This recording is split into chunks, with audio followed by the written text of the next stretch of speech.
breaking down the Papyrus of Ani in the Book of the Dead. This is symbolism of ancient Egypt.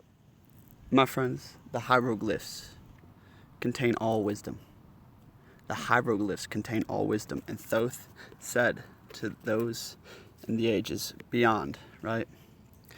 Those with wisdom, to go back and discover the hieroglyphs. Because all of our sacred texts are derived there. But they were not translated by initiates. They were translated by those who saw each symbol as a word, not as each single line, each aspect of the symbol containing deep meaning. Nothing was scribed arbitrarily. Nothing. Every single symbol in the hieroglyphs, every single line, detail on the figures, on the gods, on the symbols, contain deep meaning. And all of it is scribed in at least a twofold nature. In the sense, there's an external story, the exoteric meaning for the goyim. But there's an esoteric story going on. And an esoteric story that mainly takes place on the metaphysical fields of the etheric body. The Book of the Dead and the Papyrus of Ani is the text of awakening divinity within. Is the text of taking the Ankh, the breath of life, the second breath of life, as Horus, when Ra places the Ankh into your mouth, and with the wisdom of Thoth you overcome the magical hex of Set. Let's see what we see. This is Ra Samaba, an amazing initiate who really breaks down this symbolism very well. Let's do it. The Seshu, to focus the initiate's awareness on your back, your spine. You see, this line is backing the figures. You see? So, this lower tick mark. All things are a manifestation from the spine. If you think about it, our awareness, our senses, like everything that when we grow and stuff, we grow forward from the spine. But the spine is the main channel that carries all the connections, right? If you think about it, if you made a robot, you would put a central pole down, right? And then you would connect everything to that. My friends, to clear the central pole is to illuminate the body, to find the straight and narrow along the spine, my friends. Seek to become aware of that which is behind you. Master key. Refers to 7 evil, wicked chakras that go from your here, and then the top would be called sattva, which means purity, the space of possibilities of the highest consciousness. Right here. Let's just see what we see. So humans are those who are able to perceive Ari, the space of possibilities of the highest consciousness. They're able to perceive through the lower animal beast chakra, through the mix of good and evil chakra of humans, or through the highest chakra of the king's chamber of purity and the land of light.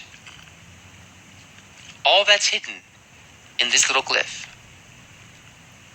Next we have the word paut. She just broke down those 3 lines, right? Those 3 lines right here for like 30 minutes. That's how much knowledge and wisdom is stored in just those 3 symbols, right? Because those 3 symbols is an archetype. And the expression of energy on line 7 going towards them, right, reveals wisdom.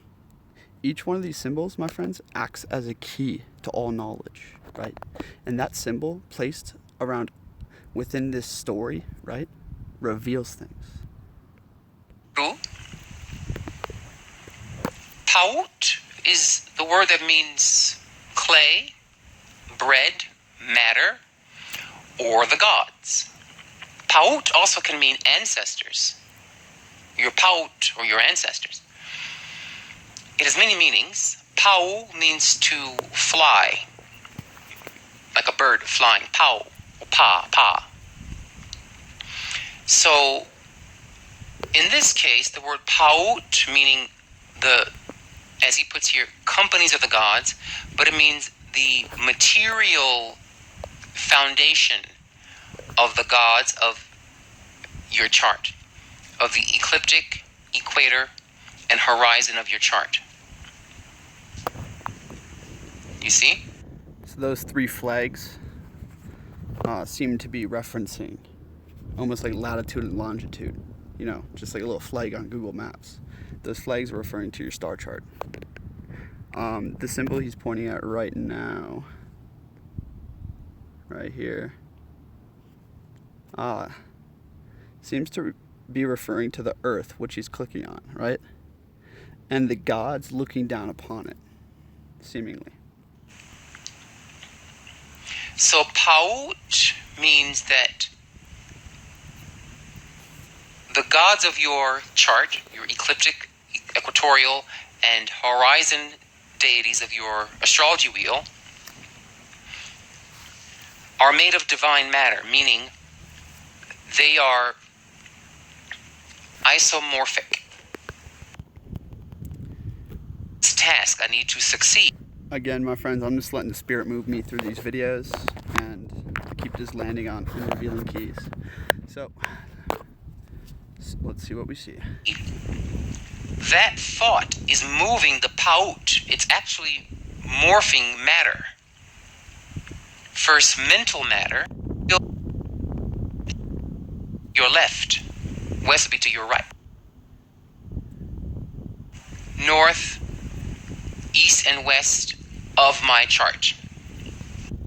My friends, every single sacred text, most of them, Hermes, Thoth, the Colburn, many deep esoteric teachings refer to the east, west, north, and south, right? The tribes of Judah in the Bible, or the tribes, 12 tribes, right? It refers to directions. And this is very important, very, very important. And I had a recent revelation when I was looking at all the hieroglyphs of the gods. All of them carried an ankh, right? One of these guys in their left hand. And the ankh refers to the fiery breath, the breath of life, sustenance, right? They all carried it in their left hand. I could connect this to a whole bunch of things, but essentially, my friends, the left seems to be to the east, right? And the sun rises in the left. Also, in the Bible, it refers to being in God's right hand. You are at the right hand of God. If you are holding God's right hand, that means you are holding God's right hand with your left hand, right? So that means that the divine flows through from left to right. To illuminate the body, it is to breathe, right? Through the left hand. I bet in the crucifixion of Jesus, the first nail they put into his wrist was his left wrist. I bet they nailed that first to the cross. The left to the east, right? Hermes in his teachings definitely refers to certain meditations, right? To illuminate and escape the matrix, essentially, right? And different meditations having to do with times of day and looking to the east, west, south, or north, right? And different techniques of mind when doing that. And this all corresponds to the body. My friends, it is essentially the knowledge of using external circumstances, the stars, the positioning of the sun, and whatnot, right? And aligning that with interior change to awaken the divinity within. Just a quick key. So, the south, north, east, and west. Okay. These directions have power. To the blacks of Kemet, north was down, south is up. So their maps would be the opposite of white people's maps. So we will put Africa on top. It's really funny. It's really funny. This event coming in the very near future seems to be in correspondence to a pole shift. So, my friends, when the poles shift on Mother Earth, on the greater body, when the south and the north reverse directions, the same will happen within the awakened body of man, right? Think about it. Since the fall of Egypt, we have been thinking from the base chakra first. We've been thinking from the bowels, from Baal, the ruler of this world, right? And that is because the poles shifted, probably like 13,000 years ago. When the poles shift again, when the earth shakes and fire rains down from the sky, as the prophecies foretell, the poles will shift within man. And all of a sudden, you'll be centered in a higher seat of consciousness. As within, so without. And Europe on the bottom, because the Nile flows downstream towards the north. You see? So south would be top. By the way, the Nile River is the sacred, cerebral spinal fluid. It is an image. The Nile River is the external reflection of the river of divine life that flows up the spine, my friends. Just like Hermes would tell you in the Emerald Tablet, it rises from the earth onto the heavens and descends again to earth, therefore containing within it the power of the above and the below. Right? This is the anointing in the Bible. It all has to do, with the straight and narrow. And just so you know that the Nile is a reflection of this. And Egypt, the land of the gods, the divine kingdom, right? In the ancient days when Thoth ruled for millennia, way back, further than any scholar would tell you. In those days, Egypt was centered and in the image of the headspace, right, where the Most High sat. And the Nile flowed up to it. North would be bottom. East would be to your left. West would be to your right.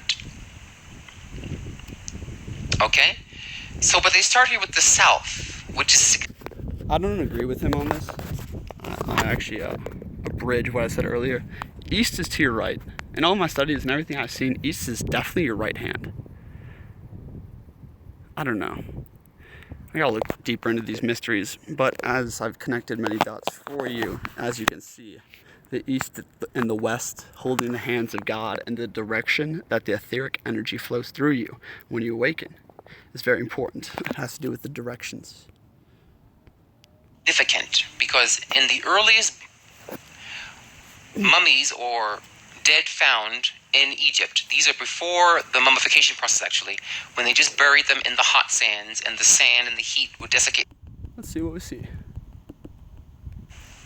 So we viewed all the northern countries like Europe as the swamplands. Next we have... Just so you guys know, I highly recommend Rasim Abba and his decoding of the Egyptian Book of the Dead. Definitely overcome his is strong, he's gay and black, so he's probably been oppressed like his whole life and stuff, and he's like very proud of this, and it almost creates like a prejudice in his teaching. He always refers to like the blacks of Kemet and like the gatekeepers or the gay men, which were like the priests and stuff, and this kind of turned me off to his teachings right away. But if you can see beyond the teacher, right, and get to the message, you will find that he is a teacher out here revealing something that we all need to look into. And he is probably the best out here doing it. Amentet, which is the west, this is the land of the ancestors. So the south is the land of the gods. The north is the land of the demons. Attention to an interesting detail, again, one we've not seen with these tick marks, means jackal. So the cunning people, the tricksters are coming, and the crocodiles are coming, and the man-eating hippos are coming, and the leg of evil is coming from the north. So when we saw this, and this is when we saw the pyramid, it's... Alright, my friends, thanks for watching. I don't know if you saw this on Reality Files. I'm definitely going to post this on Immortal Truth, though, my channel for the mystery teachings more so. So go check out that channel if you're not already there. And we will definitely see what we see again soon. Thanks for watching. Hit that like button. Peace.